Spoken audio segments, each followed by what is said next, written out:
Hi everyone, and welcome to Paper Pumpkin Week here on Creative Chelsey. This week I'll be sharing some great card ideas you can make with the supplies from the March 2025 Paper Pumpkin Kit called Daisy Daydream. The cards this month are so cute with images of daisies and cute little bees. I also love the soft blues and yellows together. If you'd like to watch me unbox the kit and create these cards, you can click on the playlist and I'll link it up here in the top right corner. I'm starting this week with two alternative card ideas made from the front of one of the card bases in the kit.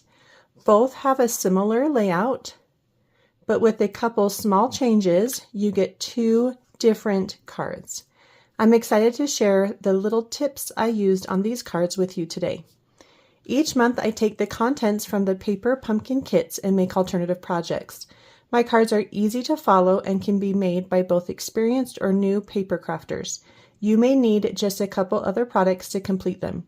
You can follow along with me using supplies you already have or purchase any products you see me use from my online store. And the link to all products is below in the description or on my blog, creativechelsey.com. If you like this video, please subscribe to my channel so that you can get updates when I post a new video. Before we begin, I'd also like to mention the amazing perks you can receive when you subscribe to Paper Pumpkin with me as your demonstrator. With every Paper Pumpkin stamp set and ink spot sent, I design a card and mail out my very own card kit to my subscribers so they can make two of my exclusive card design. These cards are so fun and show new ways to use stamps and ink. We also meet once each month to make the card together, chat, and have fun. If you would like to also receive this extra perk, sign up for Paper Pumpkin using the link below and make sure to select me as your demonstrator. To make this set of cards, you're going to need these two card bases. You're going to begin with the creamy card base.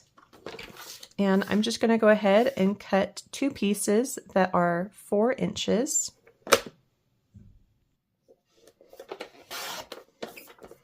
And then rotate so that you don't get that score line.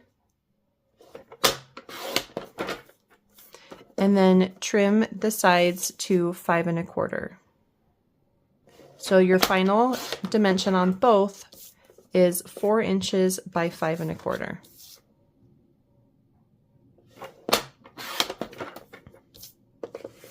Okay, let's put those off to the side. Then we're also going to get the flower card base, and we're going to cut this side down to 4 inches.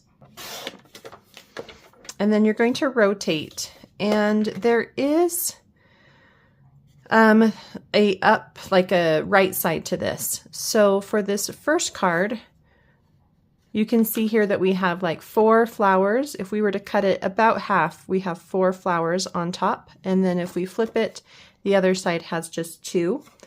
So for that 4 flower top, we're going to cut that around 3 inches. And that leaves this 2 flower bottom at 2 1/2 inches. Okay, so we have these two pieces. This one again is 3 inches by 4 inches, and this one is 2 1/2 inches by 4 inches. So both the backgrounds on our cards have some splatters, so I'm going to go ahead and do that on these creamy white pieces. This is my crushed curry Stampin' Up marker, and I'm just going to use that to splatter along the top and bottom mainly.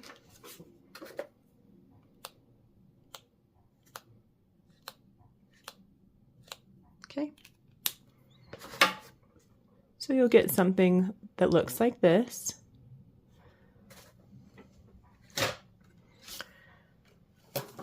For the first card, we're just doing splatters in the background, but for the second card, I am doing some of the honeycomb stamp, and I'm going to stamp that in crushed curry ink.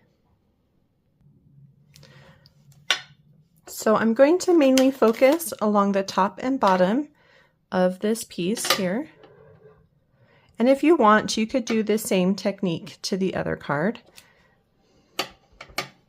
I love how delicate this little honeycomb image is. It's very just kind of small, thin lines instead of really overpowering. It's a great little accent image.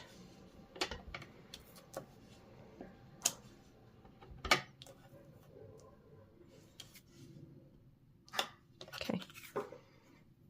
So you'll end up with something that looks like this.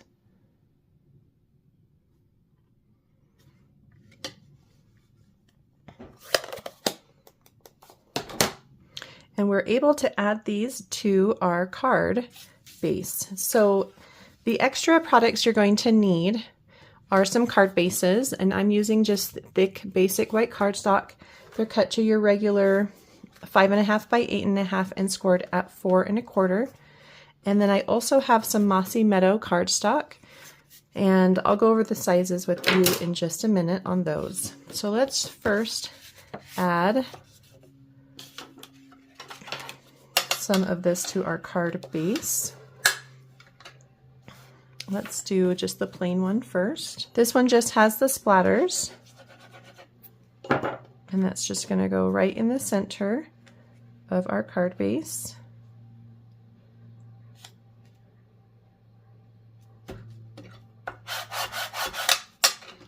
And then we'll do the same thing with our second card. And then after this, we'll go ahead and separate and just make one card at a time. But these two steps are very similar.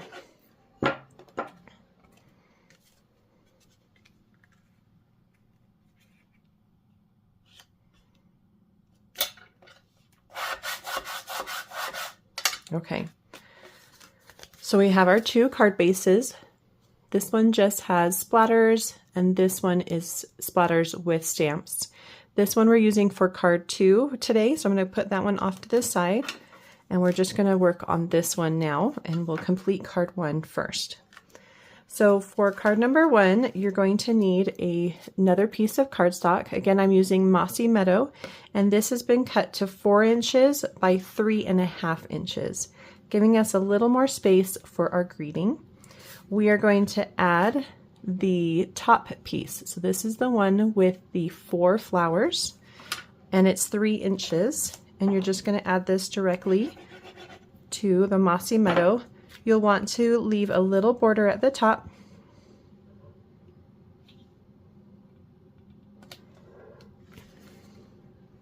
About 1/16 of an inch is fine.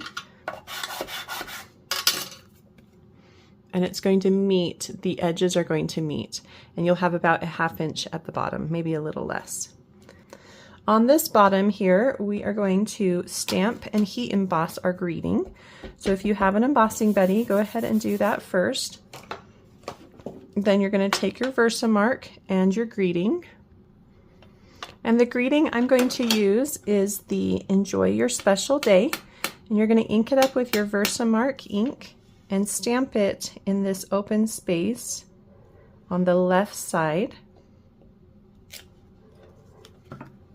You can see that. Versamark ink is a sticky ink, so it's perfect for heat embossing because we're going to next add our white embossing powder. When you do this, you want to go from the top down so you don't get any embossing powder underneath your layers. So it's going to be like that. And then you heat it up with your heat tool until it's nice and shiny.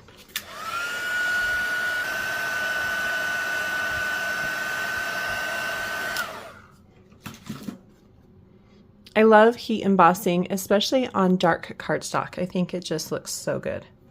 Once that's had a chance to cool, I'm just going to take a little microfiber towel and clean up the embossing buddy, just so I get that nice dark cardstock again.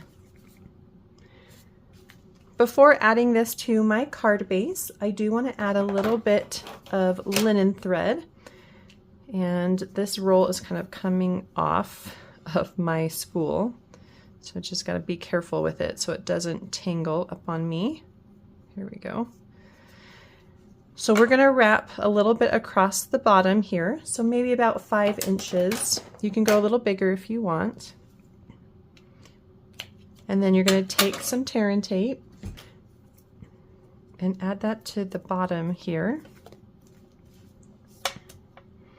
And this is what's going to hold the linen thread in place.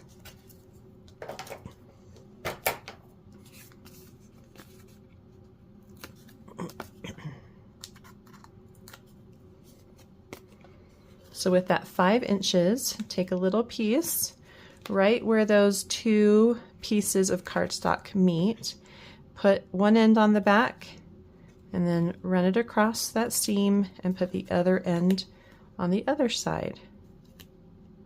And it's going to look like that. And this is what the back looks like. And what I like to do is also add another layer of tear and tape on top, just to keep it from coming off. Just double enforces that. So once that's in place, you can add a little more adhesive. And then we're going to add this to our card about a 1/2 inch or so down. And press down where that linen thread is, so it really makes a nice connection with your card base. And then smooth out your liquid glue. I think this is so cute. This is the original card, has those fitting exactly as they are. So you're going to find the one that fits this flower here on the right side. Oh, and I'm just going to need to move it over just a little bit so I can see my greeting a little bit better.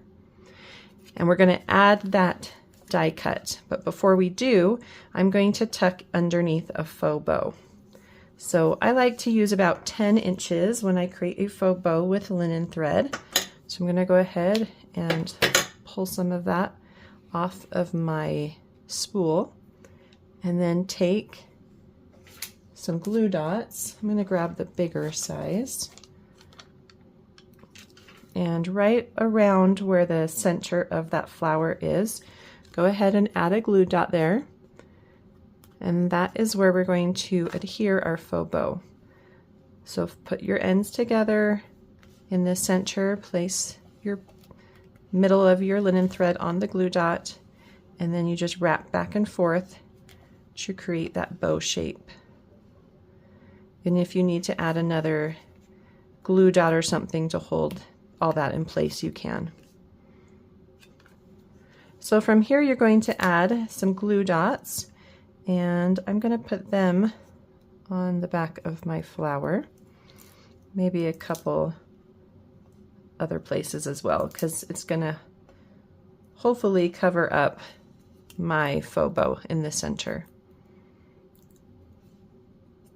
So just generally place it over that original one. Just make sure that you can still see your greeting. You don't want to cover up your greeting. Okay, just like that. It's going to look so cute.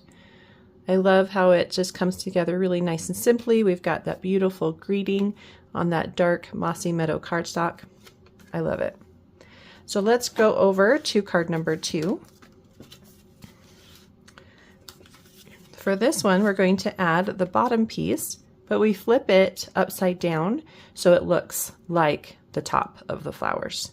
So we're not using it upside down like this. Okay, so the leaves here at the bottom, and then the yellow is at the top. Then we're going to just add that to the card base.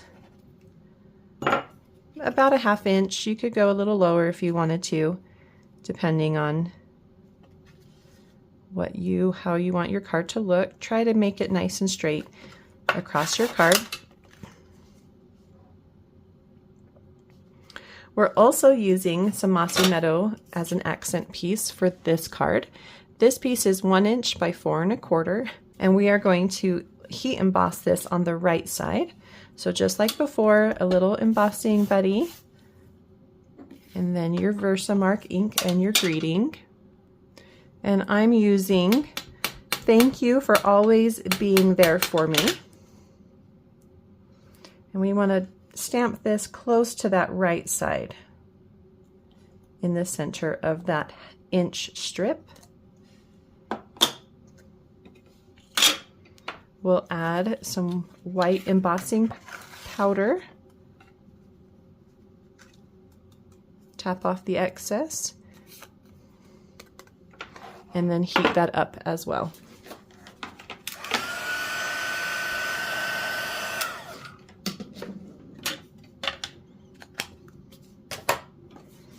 Okay, so once that cools, go ahead and clean up the cardstock, removing that embossing buddy, and we're going to cut a very shallow fishtail banner on the left or the right side here. Okay, so it's going to look like this, and then we're going to add that with dimensionals. If you want to use the strip, you can. That came in the kit. And you're going to place that near the bottom. And because it's 4 1/4, it can go right to the edge of the card base. Let's see if I can get that to go straight across. I think about there. Okay, so that's popped up at the bottom. And then we have a little space here for another flower. This flower is the one at the top here. So we just used this one, and we're going to use this one here for this area. It fits nicely in that space.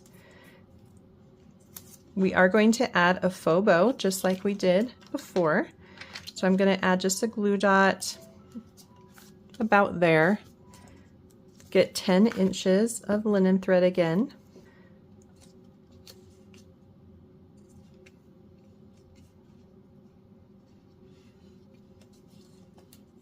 And again, if you need more glue dot there, you can. So it's going to sit a little bit like that. And then you're going to put dimensionals on your flower. Let's see. Trying to decide where to put those dimensionals. Down here at the bottom is a good location for that one. And maybe one over here where these two meet. Okay.